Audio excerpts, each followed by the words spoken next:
Today's episode of the Young Panda podcast is sponsored by Jack, our dog. He paid an incredible amount of money to show up on this podcast today, and he decided to spend that time making background noises, being generally kind of annoying, and distracting us from our topic. So anytime you hear a sniff or a scratch or a squeak, it's us dealing with Jack trying to get attention, or Jack, stop! Or him just sort of being there. So, yes, thank you for listening. Hi.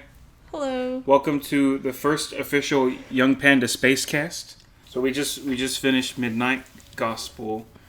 We just got done crying from the last episode of Midnight Gospel, and it's really good. Yeah.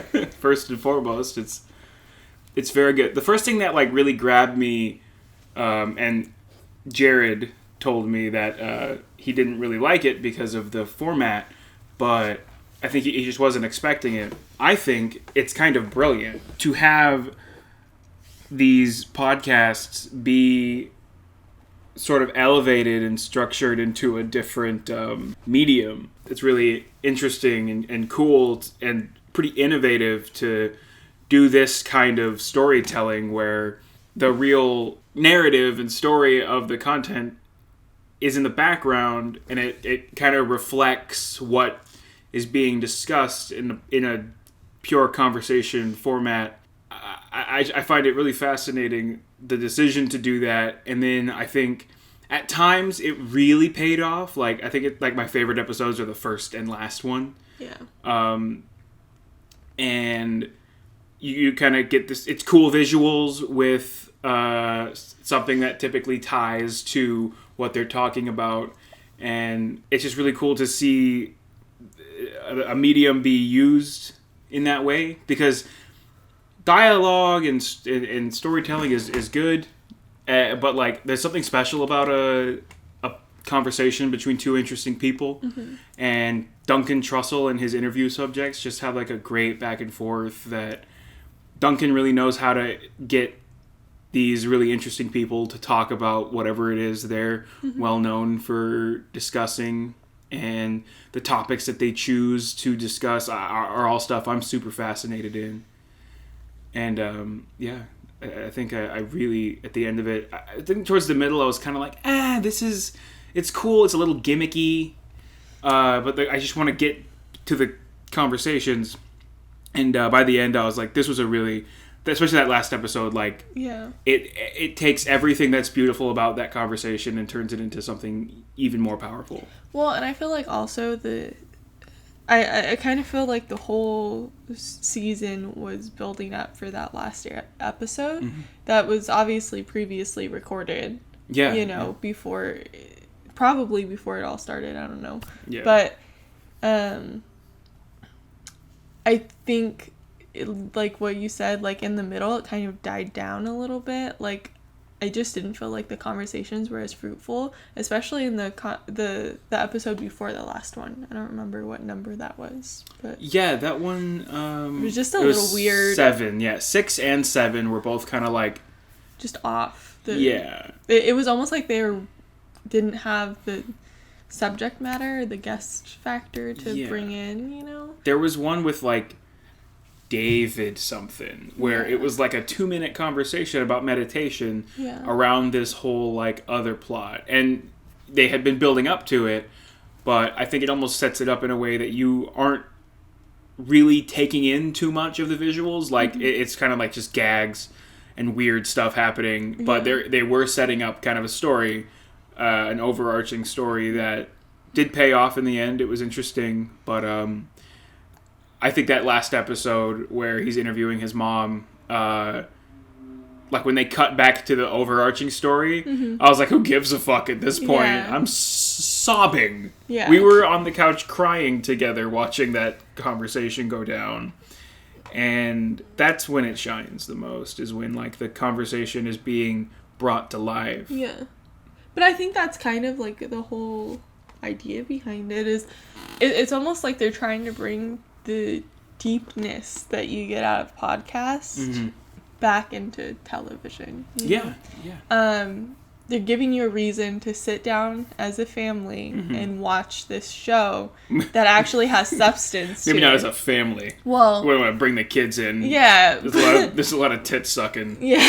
There's a lot of floppy cock running around. But with your partners and just sitting down with people that you love and like watching it. It's definitely something to be enjoyed with another person. Yeah. I think that'd be kind of that's the thing that you don't get with podcasts, because like the two of us, we wouldn't like throw on a podcast together and like listen to like I'm gonna listen to Joe Rogan and Duncan Trussell talk about taking DMT, and you're gonna listen to the Jenna Marbles podcast. And like it's two very different experiences, but that kind of having that visual element that you can watch together, you're going to take something different out of, like, I think almost every night we watched it, we had a long conversation about whatever they were talking about, and it continued that conversation until, like, I feel like after watching it, I feel a little bit more in touch with myself, and like I'm walking around with a little bit more awareness, and like kind of like keeping in mind the stuff they talked about.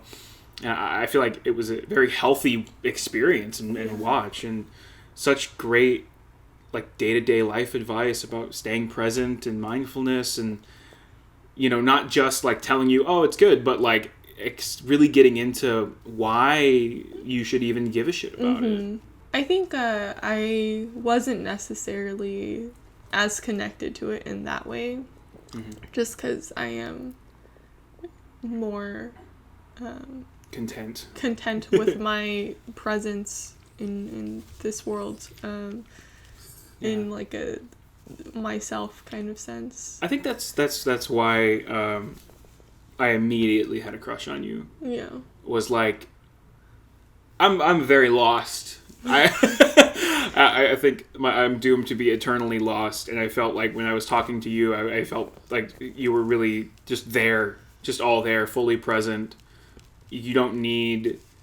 I mean, I'm sure if you regularly meditated, it would be healthy. Yeah. You could become more present and more fulfilled or whatever. But, like, just off the bat, you're very in the moment. And well, in the... It's like in the last episode, and that one point where she's talking about how, you should feel your own presence and you, like, follow these 4 steps and you're just there. Like, I was, like, thinking about it and, like, I'm already you do that all like time. that most of the time. There's very few points where I'm like in my head, like especially when I'm like doing something or talking to people, I tend to be very much there. That's definitely where you and I differ. And it's like it's almost like why I need a more continuous conversation and thought about staying present and mindfulness, because I'm definitely the kind of person that's so far back in my head. Like, even like the past couple days, like since we started watching the show, things have gotten better, but like before that, I was definitely in a point where it was all in my head all the time. And time really passed me by. And like we watched that one episode where that guy was talking about like how life and reality and what it is to be a person is very similar to a VR game. And that blew my fucking mind, because it was such a great way to think about it. And then I felt myself kind of pull back a little, and I went on a walk with Jack, and like I didn't even tell you this, but like I just walked around like looking at everything and like trying to like soak in as much and just be as present as possible on this little walk around the apartment. And I was like, this grass is green, it smells delicious, like the wind feels good on my skin, and like it ends at this point, and like just try to take in all the information that I could. And I think that it's really crazy that a show, just a fucking like 8 episode goofy show, can kind of bring that out. It's very rare. Or like it's interesting how it didn't, like, because I feel like shows do that a lot. Like, after watching Steven Universe, I had this like big influx of like, I want to care about people more. Like, yes. Remember that? Yeah. So we got to stop making fun of our yoga teacher. She's doing her best. Oh, man. So like that had like an agenda and a message to push. It's more just having the simple message of like be present, open your mind, just be aware that you're gonna die. Yeah. I think that's my biggest takeaway from the show as a whole. Is like keeping in mind that you're gonna die, and that's such a weird thing to try to pitch. Mm-hmm. Can you imagine the meeting on the productions? I'm sure there had to be some through the back door process to get this shit made. Yeah. Because it's like, I am going to tell your audience that I want them to think about dying. Yeah. Far more. They're not thinking about it nearly enough. Yeah. But it's definitely what I'm taking away from the show is like, keep aware of the fact that this is not permanent. Yeah. You're in a cycle, and things are falling and growing at the same time. And if you get so attached to things, elements of life and particulars, it's going to just unnecessarily hurt you. I think my kind of takeaway from it was more so, I have the tendency to hold on to things very tightly, and I'm well aware. Just we sleep together. You hug me so much. But just that acceptance that your loved ones are gonna die too, and you just have to hold that, Yeah. You've got to sort of loosen your grip on the idea of always having your aunt and uncle available to you, so that you can more tightly grasp the time you spend with them. Yeah. And I feel like there was definitely something profound in the last episode. Like that man, like, that the guy must have been sitting on that conversation with his mom for like 7 years or at least 7 years. Like, not only is this conversation important to me, but like it's definitely the most profound of all of the conversations, because it's like you've got all these brilliant minds, you've got all these like super intelligent like mindfulness teachers that are coming on and talking about whatever they're talking about, but like to talk to someone who's actually facing and accepting death, that's a rare conversation to be able to have with someone. And it's great that he recognized the value of that conversation, because and then like to have the way it was animated as well, to have this like story of like death and rebirth, and then like when they're the planets at the end and his mom is like slowly going towards the black hole, like, is so beautiful. And it makes you it definitely makes an impression.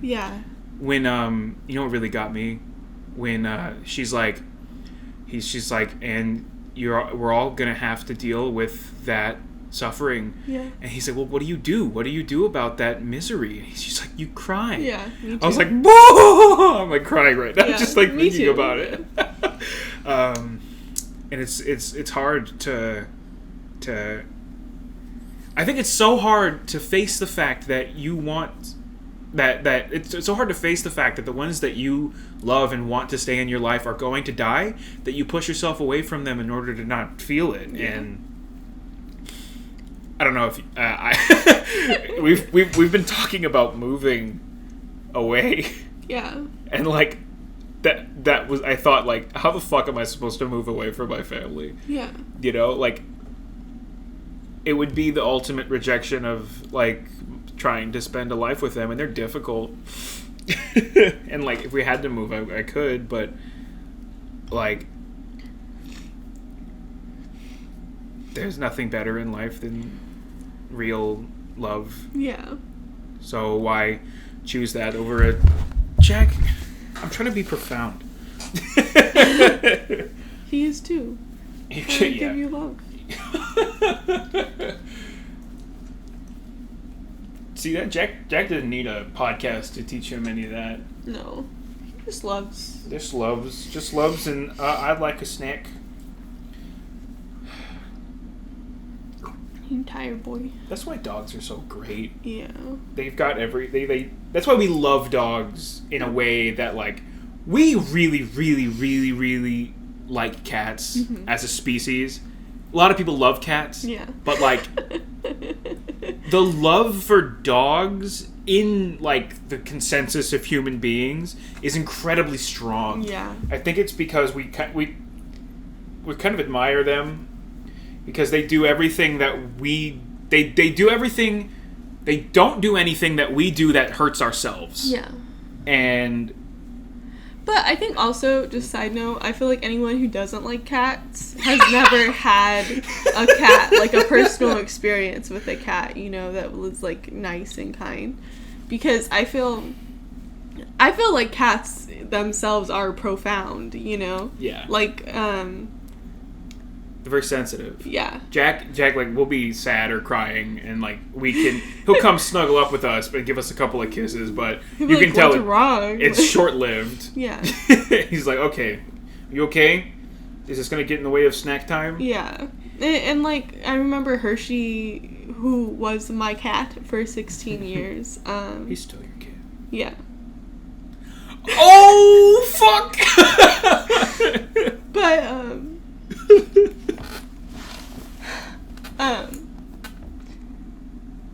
I remember, like, you know, I had him from the time I was 5. What? I love you. It's okay. I know, but I had him from the time that I was 5 to I was 20. Yeah. Yeah. And I remember, like, he was so sensitive to whatever I was feeling. And whenever I was having, like, a bad day, like, he would always be on the end of my bed. And he would just sit there. He would not leave my side for, 15 years. And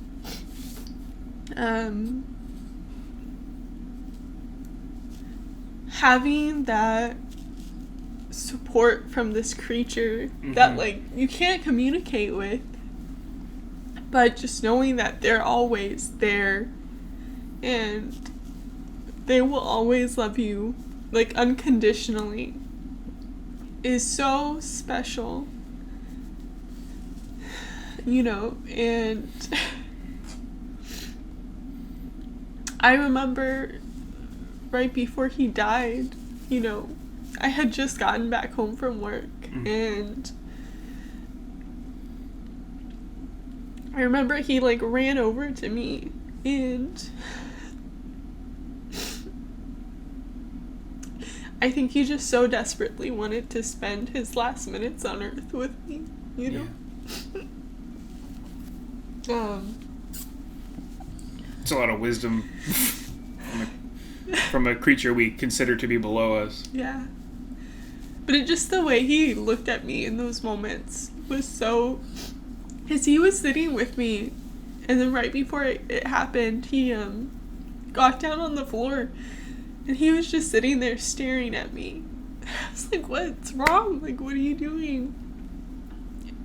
And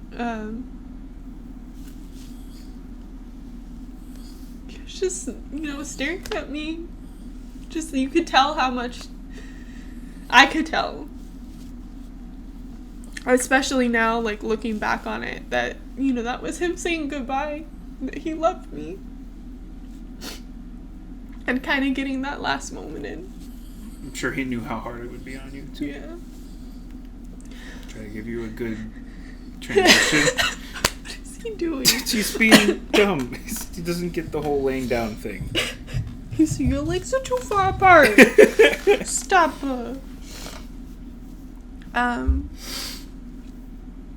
And losing someone that you love, especially that you love on, like, a high level, like, that you're very close to, is so hard, and it's so scary. And I think one of the things that, they talked about and his mom said was that, that love never goes away. Yeah. It's still there. And it's very much true, that you still feel that warmth whenever you think about that person.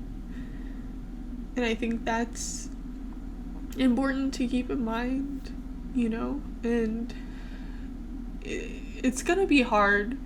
Even if it's coming, it's equally as hard. Yeah. But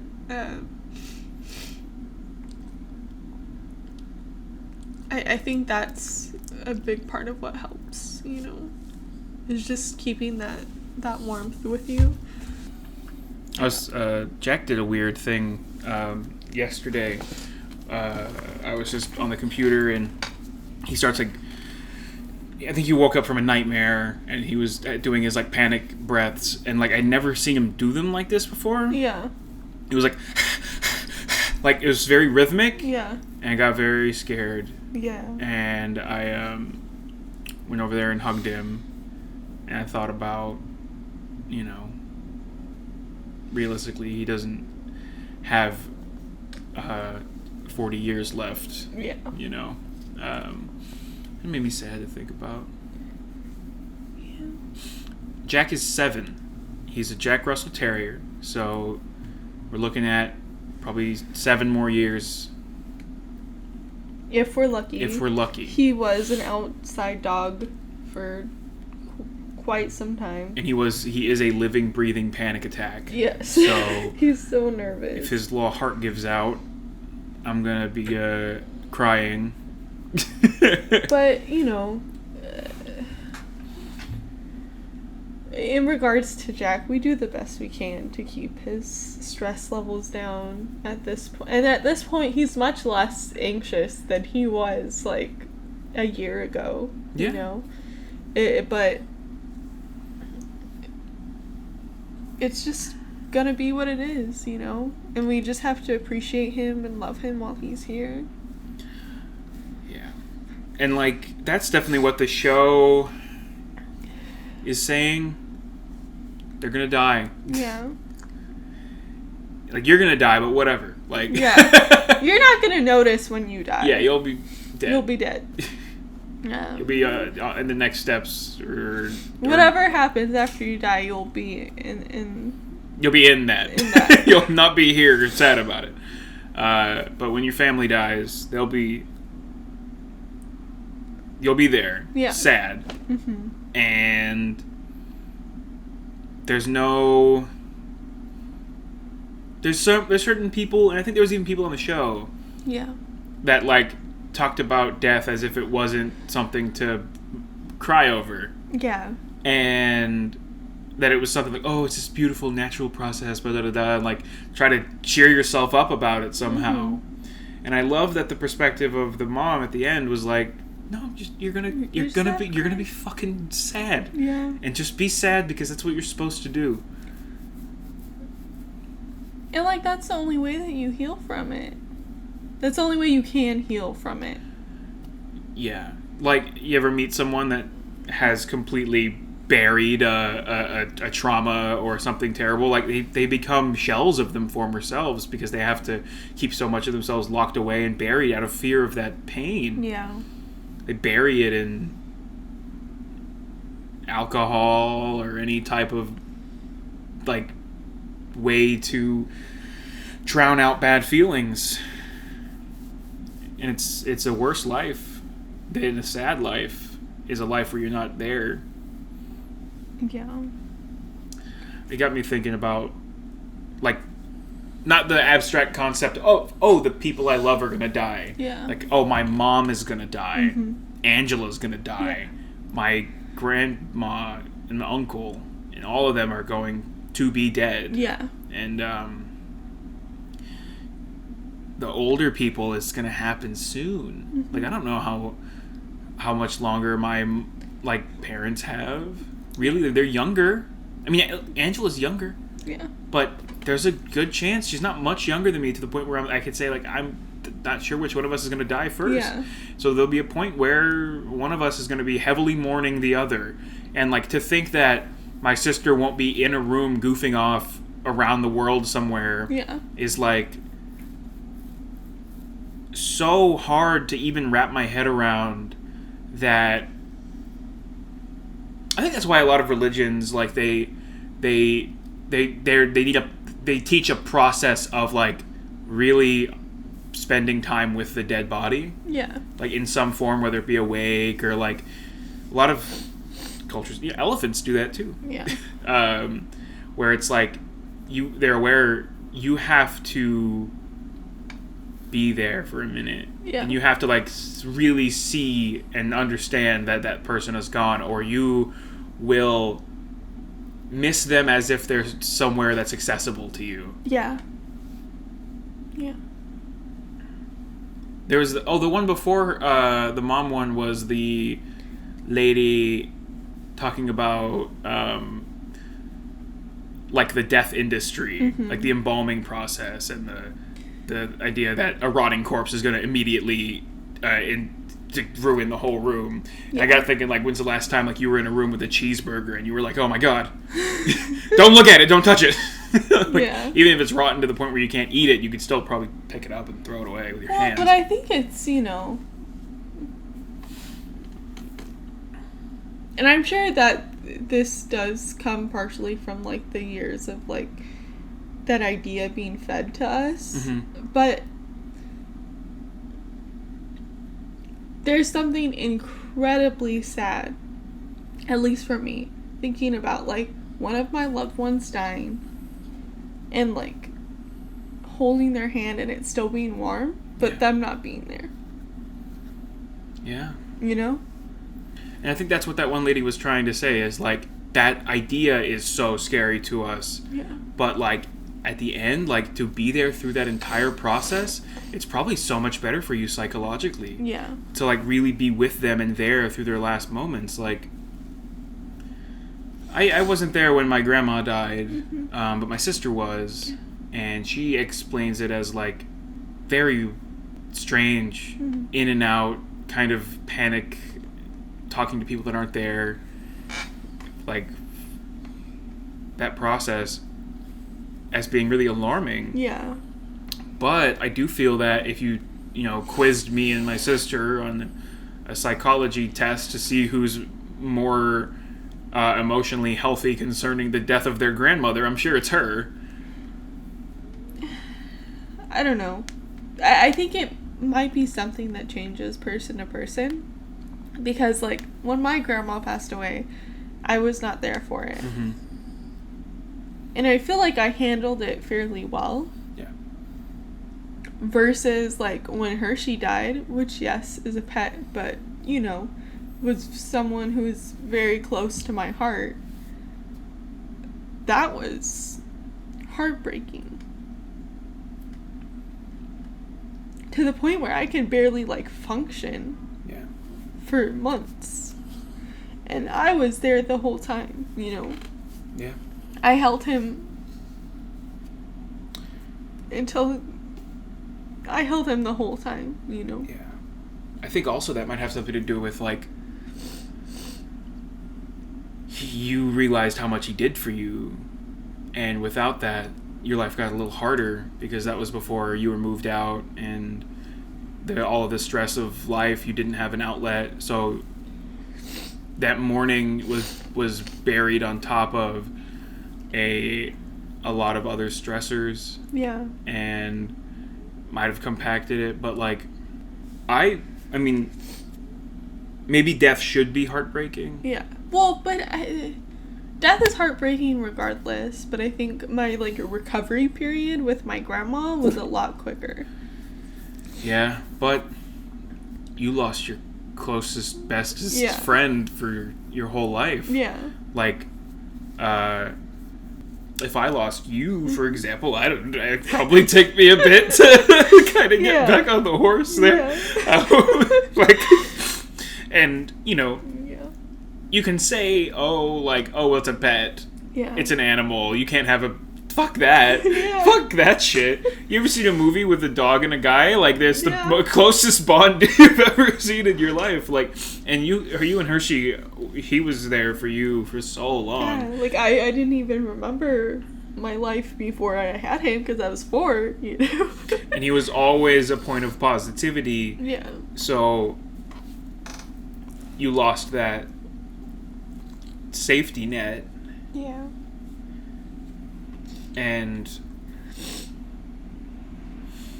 I think if he had been there during that last like couple months at your parents' house before we moved out, probably would have been a less stressful experience when we were applying to grad programs and doing that. If Hershey was there every day, I bet that stress wouldn't have been as unbearable. Mm-hmm.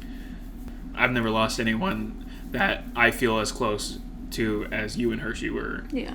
Like, never, ever. Like, I lost my grandpa, I lost my cousin Tanya, who I was super cool with, but I mean, we saw her a lot. We saw her, like, maybe periods from, like, weekly at the very most, go, like, a month without seeing her. Yeah. We spent time together, and we had fun, but you saw Hershey every day. Yeah. And, like, to lose someone that close, I don't care if you can do math. Yeah. You know? Yeah. I'm sure Hershey could have done math. I'm sure he could. If he just learned the shapes. But he's not going to learn the shapes. He's too cool. Yeah. And Jack...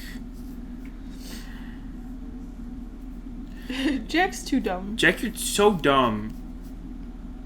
But he's a sweetie. He's a good guy. Yeah.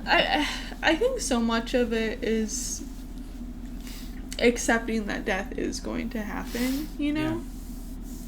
And it's just so hard. Like, even having that realization that death will happen to everyone that you know is hard. Yeah. Like, I remember when I was in high school, because my parents are older, you know?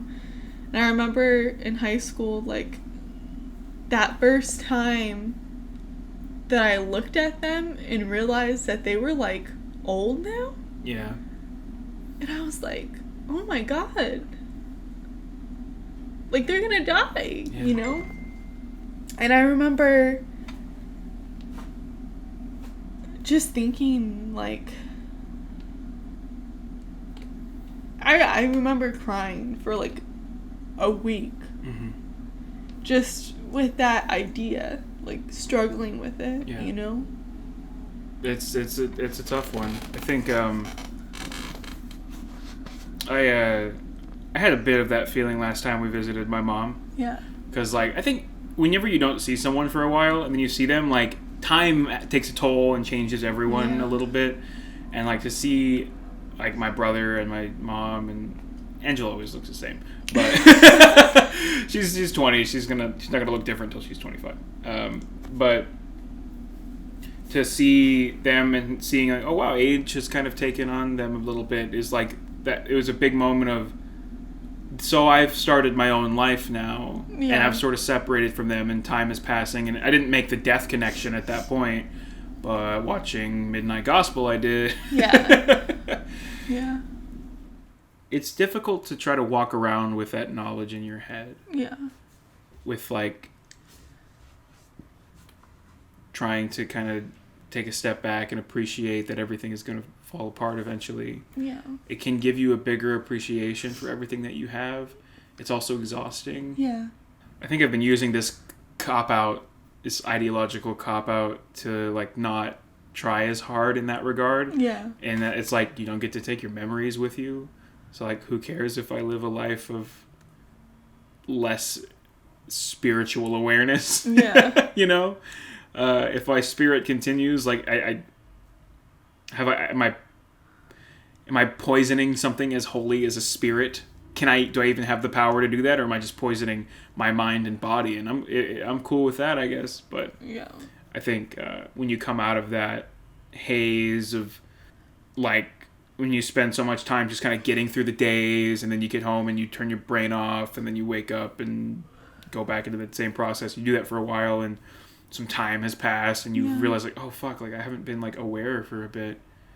When you come out of that, you realize I could have really spent that time better. Yeah. I really could have spent... I should call my mom. Like that kind of thing. Like, I should call my mom. Like my dad called yesterday. I didn't call back just because... Fuck it. I'll call him tomorrow. I should call him today. Yeah. I should call my parents. I don't know. I don't really have much else to say. I know. That kind of covers it. I feel like it's such a heavy subject. It's hard to expand on it. Yeah. You know? Yeah. Like you don't want to... Because really, the whole show is building up to that point. Mm-hmm. And there's not a lot to say about that point, you know? Like, you either accept it or you don't. Yeah. Jack, do you have something to say? So, I want to sneak. He said, I'm not going to die. I won't die. I'm too fast. Too fast. I'm too Can't fast. catch me. But yeah, and like, there's a lot of other little things talked about in the show. Yeah. But like, after that last episode, it's like, oh my god, who gives a shit if you're astral projecting? That one guy, that was not the magic guy. I was not feeling that one. I was out. You were talking about how like you connected with the women a little more, and like I think that last episode was like I definitely got a lot out of the men talking, but there was a pattern of like the women are talking about how to love each single day and moment as if it's your last, and then the men are talking about how to expand your consciousness, have the biggest fucking consciousness. My consciousness is way fucking bigger than yours, pussy. You should come on, participate, dude. Okay, Jake, but you have to give insightful commentary.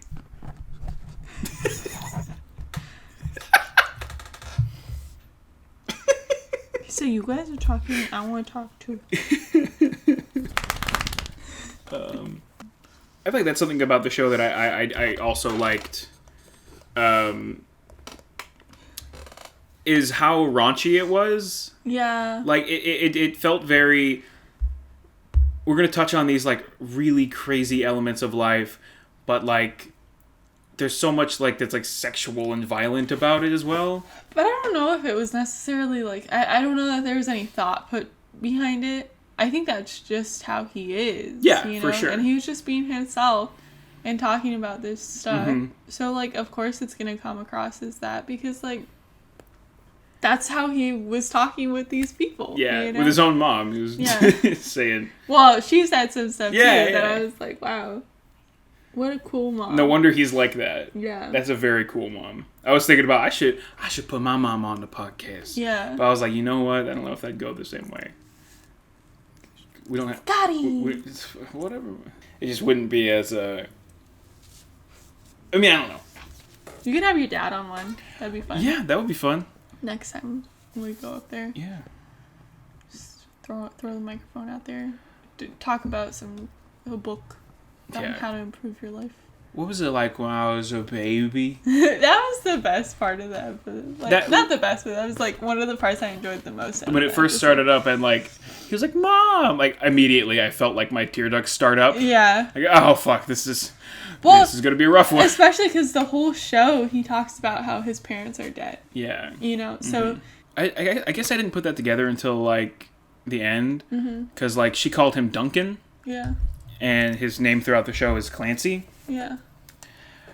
And I guess I was like, oh, I guess he just didn't feel like correcting his mom. Yeah. But then it was like, oh, she been dead. Yeah. It was just really good audio quality. I don't know. Yeah. I mean, he's a podcaster.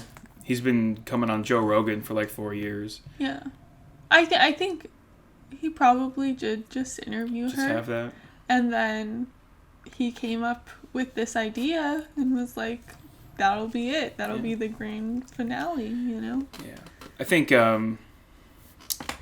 Pendleton Ward, the Adventure Time guy, like his contributions really helped bring it to life. Because I don't know how much of it was like Duncan Trussell's like story ideas. I don't think he's a story writer. No. So I mean, a lot of that it was directed by Pendleton Ward. So like his process was probably a bit more functional.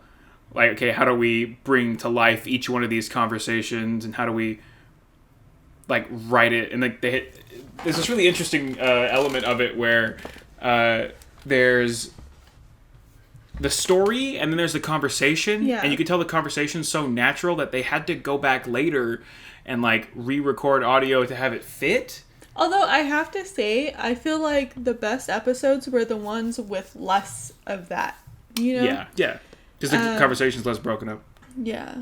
And also because I think it's funner when the, like, subplot is, like, really just, like, down there. Yeah. Like, completely separate from what they're actually talking about. The first episode really was, I think, the perfect balance in terms of that. Yeah. Where it's just, like, occasionally, like, every, like, 4 minutes, like, give me the shotgun. And I think just Dr. Drew's voice is funny for that. Yeah. But, anyways, that's that. Yeah. You don't really need more time. That's about it. Time on that. Thanks for spending a bit of your life listening to this. I'm the Young Panda. I'm Mrs. Panda. This is Jack. And this was the Young Panda podcast. I mean, Spacecast. Because that was the show.